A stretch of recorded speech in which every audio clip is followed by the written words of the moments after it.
भारत इस वक्त दुनिया में सबसे तेजी से उभरती हुई अर्थव्यवस्था है और ऐसे में दुनिया के बड़े देश इसी फिराक में हैं कि कैसे भारत की इकोनॉमी को नीचे लाया जाए। दूसरी तरफ पीएम मोदी हैं जो हमेशा भविष्य की सोच लेकर चलते। आप देखिए कि पीएम मोदी के 5 देशों के विदेश दौरे के क्या मायने हैं, क्यों कर रहे हैं प्रधानमंत्री इन देशों के दौरे। पीएम मोदी का सबसे बड़ा उद्देश्य पश्चिम एशिया में चल रहे युद्ध के बीच तेल और गैस आपूर्ति को सुरक्षित रखना, खासकर यूएई के साथ द्विपक्षीय ऊर्जा सहयोग को मजबूत करना है। साथ ही यूरोपीय देशों नीदरलैंड, स्वीडन, नॉर्वे और इटली के साथ संबंधों को मजबूत करना है ताकि यूरोपीय संघ के साथ हुआ व्यापार समझौता जल्द लागू हो और भारत में निवेश बढ़े। पीएम ने संकेत दिया है कि यह दौरा भारत के विदेशी मुद्रा भंडार पर दबाव को कम करने के लिए किया जा रहा है। पीएम मोदी का पूरा ध्यान आयात पर निर्भरता कम करने और आत्मनिर्भरता बढ़ाने पर है।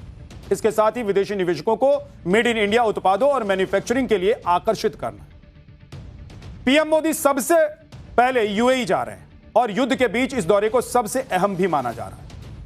पीएम मोदी यूएई के राष्ट्रपति शेख मोहम्मद बिन जायद अल नाहयान से मुलाकात करेंगे। विदेश मंत्रालय ने इसकी जानकारी दी है कि पीएम मोदी की यह यात्रा भारत और यूएई के बीच व्यापार और निवेश संबंधों को बढ़ावा देने में मददगार होगी। जब पूरी दुनिया पर संकट आया हुआ है, उस वक्त मोदी की इस यात्रा का मुख्य उद्देश्य एनर्जी सेक्टर को और मजबूत करना है। ईरान अमेरिका युद्ध के बीच भारत के लिए अपनी तेल और गैस आपूर्ति सुरक्षित रखना प्राथमिकता है। भारत दोनों देशों के बीच रक्षा, उद्योग सहयोग, साइबर सुरक्षा और आतंकवाद विरोधी अभियानों पर बात होनी। इसके लिए जनवरी 2026 में एक महत्वपूर्ण समझौते पर पहले ही हस्ताक्षर हो चुका है और इस दौरे में आर्थिक भागीदारी समझौते यानी कि सीईपीए की समीक्षा और $200 बिलियन के व्यापार की दिशा में चर्चा होने की भी उम्मीद की जा रही है। विदेश मंत्रालय के मुताबिक यूएई में 45 लाख से अधिक भारतीय समुदाय के लोग रहते हैं और पिछले 25 सालों में कुल मिलाकर निवेश का 7वां सबसे बड़ा स्रोत है। यूएई अभी हाल ही में ओपेक से अलग हुआ है, आपको पता होगा, बताया था आपको। ऐसे में भारत और यूएई के बीच क्रूड ऑयल को लेकर अगर नया समझौता होता है तो भारत के लिए मील का पत्थर यह साबित है। आप देखिए कि यूएई भारत के लिए कच्चे तेल का चौथा सबसे बड़ा सोर्स है। भारत रोजाना करीब 4.5 लाख बैरल कच्चा तेल यूएई से आयात करता है, जो भारत के कुल कच्चे तेल आयात का लगभग 10 से 11% है और यूएई से भारत का तेल आयात लगभग $14 अरब तक पहुंच चुका है। एलएनजी को लेकर हाल ही में दोनों देशों ने $3 अरब का एक बड़ा समझौता किया है। इसके बाद भारत एलएनजी के लिए यूएई का सबसे बड़ा ग्राहक बन गया है। पीएम मोदी के यूरोप दौरे को भी अहम माना जा रहा है। नॉर्वे में होने वाले तीसरे भारत नॉर्डिक समिट में भी हिस्सा लेंगे प्रधानमंत्री, जिसमें नॉर्डिक देशों यानी कि नॉर्वे, स्वीडन, डेनमार्क, फिनलैंड और आइसलैंड के साथ ब्लू इकोनॉमी और आर्कटिक मामलों पर सहयोग बढ़ाने पर बात हुई। यूएई के बाद पीएम मोदी नीदरलैंड जाएंगे, जहां पर राजा अलेक्जेंडर और रानी मैक्सिमा से उनकी मुलाकात हुई। इस दौरान रक्षा, सुरक्षा, इनोवेशन, ग्रीन हाइड्रोजन और सेमीकंडक्टर सेक्टर पर भी बात होगी दोनों देशों की।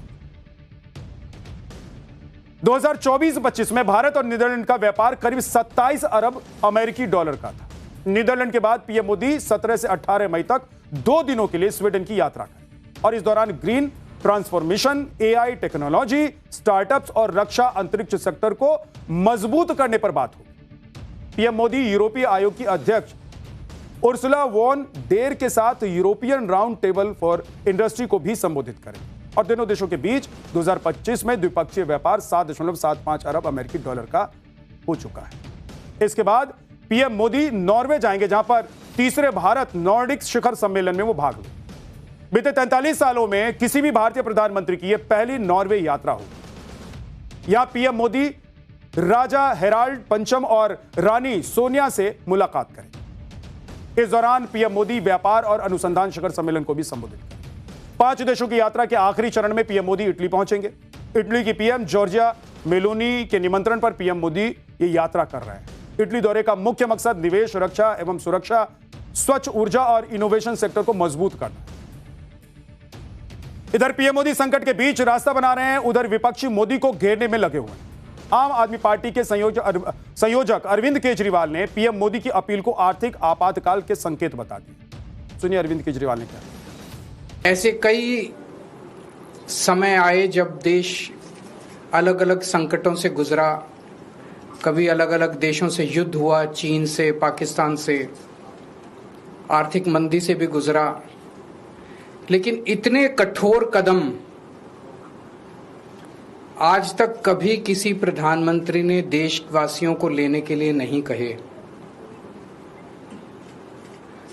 मुझे याद है लाल बहादुर शास्त्री जी ने भी देश के लोगों से अपील की थी, इंदिरा गांधी जी ने भी एक समय सोना ना खरीदने की अपील की थी, अलग अलग अपीलें की थी अलग अलग प्रधान। इतनी कठोर अपील, इतनी सारी, 7 इतने बड़े कदम आज तक कभी किसी ने नहीं लिया। अब अरविंद केजरीवाल कह रहे हैं कि पीएम मोदी ने कदम उठाया है, जबकि पीएम मोदी ने तो जनता से सिर्फ अपील की है, यानी कि लोगों पर दबाव नहीं बनाया गया है कि पेट्रोल मत खरीदना, डीजल मत खरीदना, सोना मत खरीदना। भाई प्रधानमंत्री कह रहे हैं कि थोड़ा कम खरीदिए, और क्या फायदा होगा वो मैंने बताया आपको। तो विपक्ष एक नैरेटिव सेट कर रहा है। तो संकट के समय सरकार के साथ खड़े होने की अभी एक जो पूरी प्लानिंग थी, उस प्लानिंग में विपक्ष को हिस्सेदार होना चाहिए था, विपक्ष को उसके साथ होना चाहिए था, लेकिन एक नया नैरेटिव अरविंद केजरीवाल जैसे नेता सेट कर। अरविंद केजरीवाल ये भूल गए हैं कि इसी तरह की अपील मनमोहन सिंह ने भी की थी, मतलब पुराने दिन को भूल गए हैं।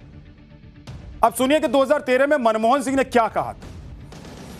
Need to reduce our appetite for gold, economize in the use of petroleum products and take steps to increase our exports.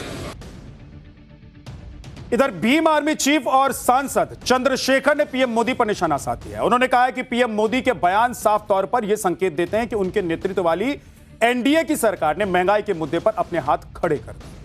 यह केवल एक बयान नहीं है, बल्कि सरकार की नाकामी की स्वीकृति, ये चंद्रशेखर कह रहे हैं। और उधर अखिलेश यादव ने भी पीएम मोदी पर निशाना साध दिया। उन्होंने कहा है कि पीएम की अपील पतन की निशानी है, रुपया गिरता जा रहा है, सरकार की वजह से अर्थव्यवस्था खराब हुई है। सुनिए अखिलेश यादव ने आज प्रधानमंत्री नरेंद्र मोदी और एनडीए की केंद्र सरकार पर कैसे निशाना साधा। देश के जो हालात हैं, जो ये कहते हैं संकट बीजेपी खुद है। अर्थव्यवस्था किसकी वजह से लड़खड़ाई है, या अर्थव्यवस्था आज नीचे किसकी वजह से जा रही है? सत्ता में कौन लोग हैं? डॉलर क्यों नीचे जा रहा है, या क्यों ऐसी अपील करनी पड़ रही है? ये अपील नहीं है, ये पतन की अपील की है। जो लोकसभा में हारे हैं वो अपील के बाद भी हारेंगे।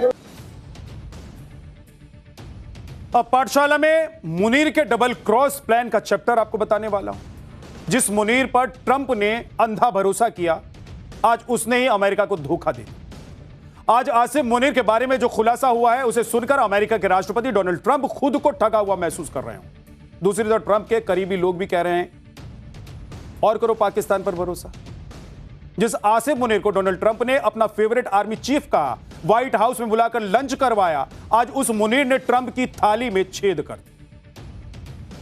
अमेरिकी रिपोर्ट के मुताबिक पाकिस्तान ने ईरान युद्ध के दौरान अपने एयरबेस पर ईरान के मिलिट्री विमानों को छुपाने के लिए जगह दी थी। पाकिस्तान ने ऐसा इसलिए किया ताकि अमेरिका के हमलों से ईरानी मिलिट्री विमानों को बचाया जा सके। अब सोचिए कि पाकिस्तान का जो दोहरा चरित्र है, डबल चेहरा है, वो कैसा है। इस खुलासे के बाद अमेरिका में हाहाकार मचा हुआ, हड़कंप मचा हुआ है, हंगामा खड़ा हो गया है। लोग कह रहे हैं कि एक तरफ पाकिस्तान अमेरिका और ईरान के बीच मध्यस्थता कराने की नाटक कर रहा है, और दूसरी तरफ अमेरिका की पीठ में छुरा घोंप रहा है। इस खुलासे के बाद पाकिस्तान भी घबराया हुआ है और इस रिपोर्ट को एक अफवाह बताया जा रहा है। उधर नेतन्याहू भी ये कह रहे हैं कि पाकिस्तान पर भरोसा करना सबसे बड़ी गलती है। पाकिस्तान के लिए एक कहावत पूरी दुनिया में मशहूर है कि चोर चोरी से जाए, हेरा फेरी से नहीं। मुनीर को लेकर खुद पाकिस्तान के लोग मानते हैं कि ऐसा कोई सगा नहीं जिसको इन्होंने ठगा नहीं, लेकिन इस बार ट्रंप को डबल क्रॉस करके मुनीर ने सबसे बड़ी गलती की। अमेरिका के सीबीएस न्यूज के मुताबिक पाकिस्तान ने युद्ध के दौरान ईरानी सैन्य विमानों को अपने एयरबेस पर छुपाने में मदद की थी।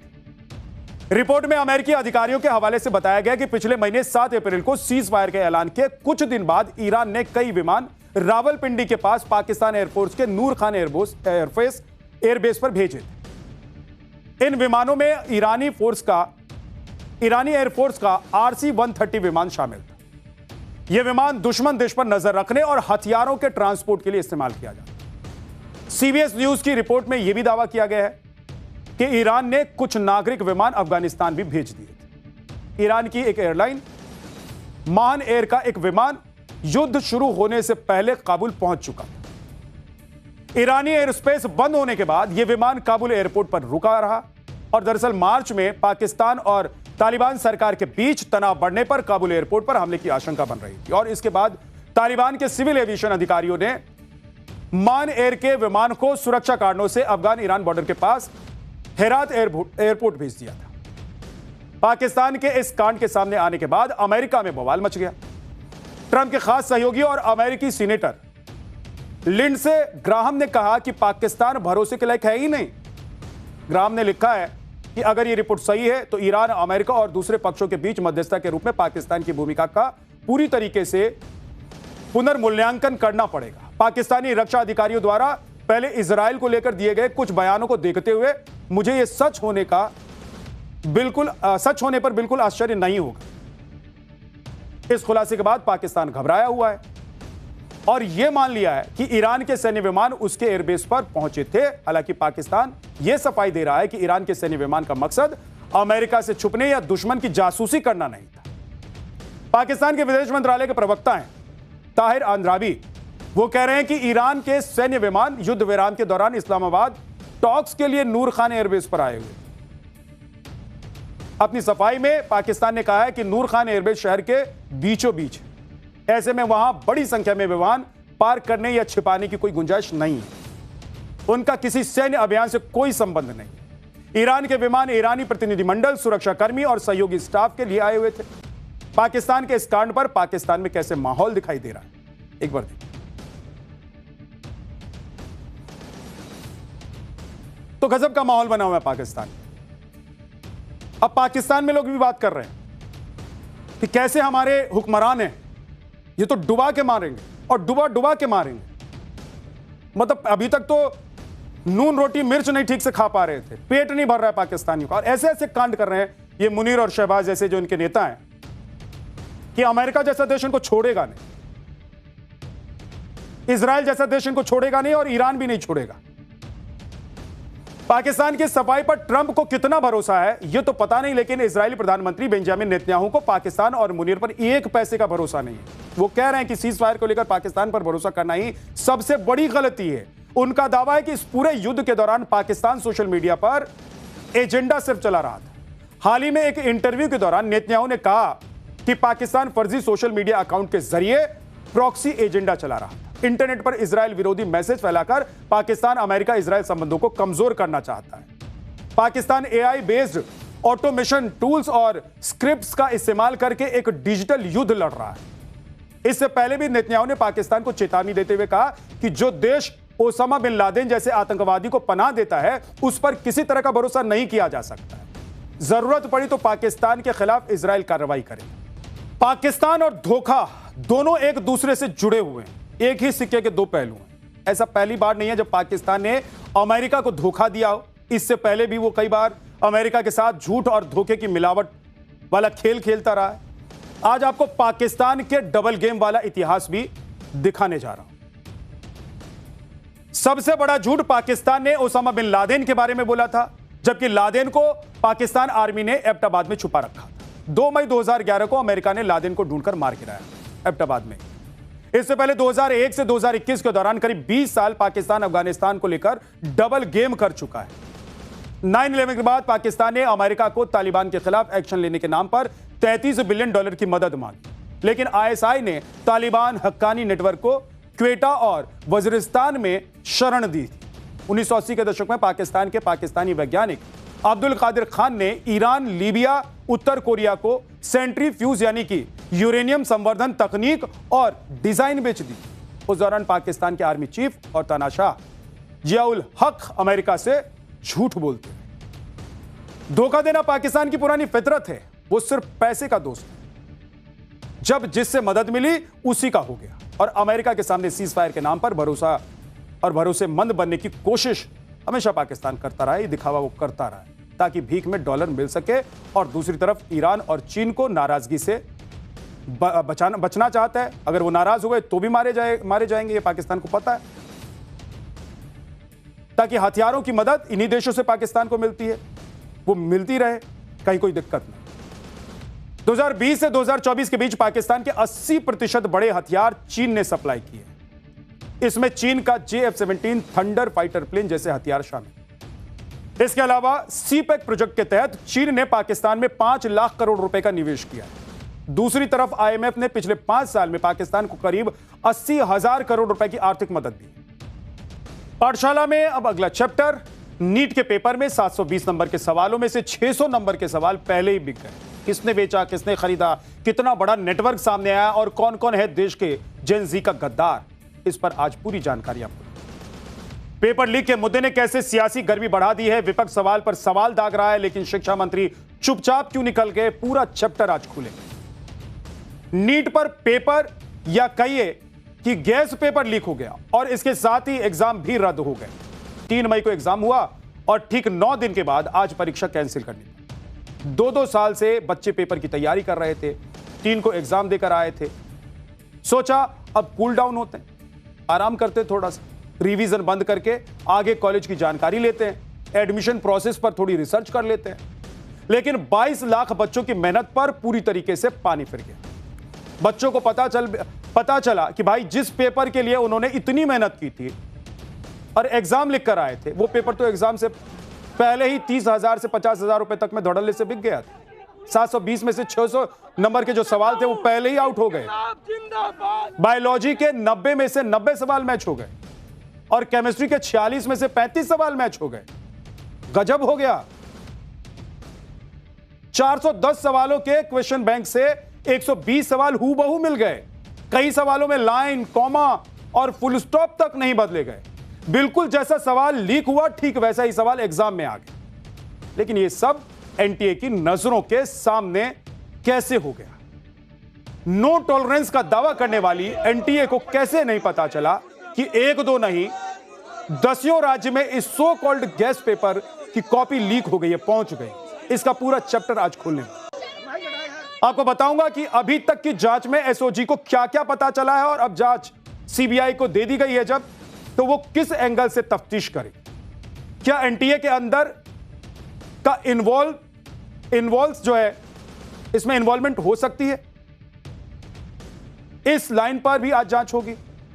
आगे की जो जांच होगी जो सीबीआई को सौंपी गई है, या फिर एनटीए को पूरी तरीके से क्लीन चिट मिल जाए। अलग अलग राज्यों से जो 45 के लगभग लोग गिरफ्तार किए गए हैं, उनमें से मास्टरमाइंड कौन था, कहां तक ये नेटवर्क फैला हुआ था, पेपर लीक की प्लानिंग की क्रोनोलॉजी सुनेंगे तो आपका दिमाग चकरा जाएगा। इसके अलावा यह भी बताऊंगा कि अब आगे क्या परीक्षा होगी और होगी तो कब होगी, कैसे होगी, कहां होगी, फीस का क्या होगा, कहां इस अहम मुद्दे पर प्रोटेस्ट यानी कि विरोध प्रदर्शन देखने को मिल रहा है और जबरदस्त सियासी शोर मचा, उस पर भी आप